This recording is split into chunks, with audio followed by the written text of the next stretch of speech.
Thank you. Magandang gabi po sa kanilang lahat.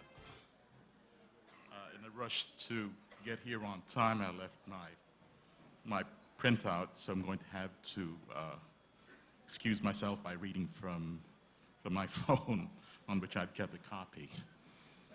I hope I won't be making a melodramatic exaggeration when I say that I was probably the poorest kid in LaSalle Green Hills in the early 1960s.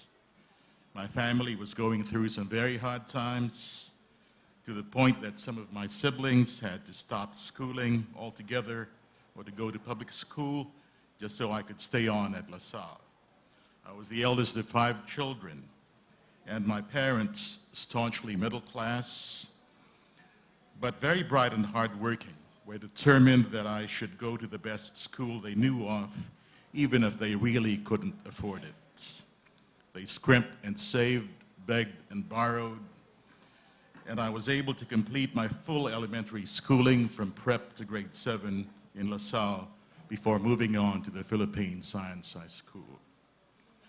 I have to admit that it wasn't too easy being poor in a school that presidents, senators, and CEOs sent their sons to. I quietly envied my classmates and their toys, the cars that brought them to school, their seeming absence of worries. When I came home, sometimes all we had to eat was rice and brown sugar. But the remarkable thing, and what I remain grateful for, was that I didn't resent my poverty. Because books were free in the library, I became a bookworm, which was the first step to my becoming a writer. I didn't lack for friends and friendship. Classmates like Tita Bautista gave me a ride home in their car. Leo Legazpi shared the sandwiches with me. Cesar Santos visited me at home. If they realized that I was poor and different in some ways, most of my classmates didn't show it.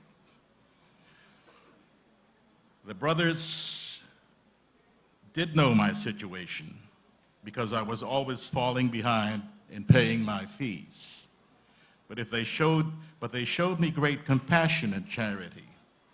One of the LaSalle mementos that I have kept and treasured most is a letter from Brother Alphonsus to my father, telling him that I could continue in the Boy Scouts, where I had been named an outstanding scout, even if I could not pay for my uniform, for which arrangements could be made later. I have since become a writer and a teacher. I know that I owe LaSalle my reading and writing skills. My young imagination was fired by all the books read in that library, but I learned and got something more than words. The good deeds of my classmates and teachers filled me with resolve rather than resentment, with hope rather than hate. I thank LaSalle for this great honor and for sending me on in life with these wonderful gifts. Marami pong salamat.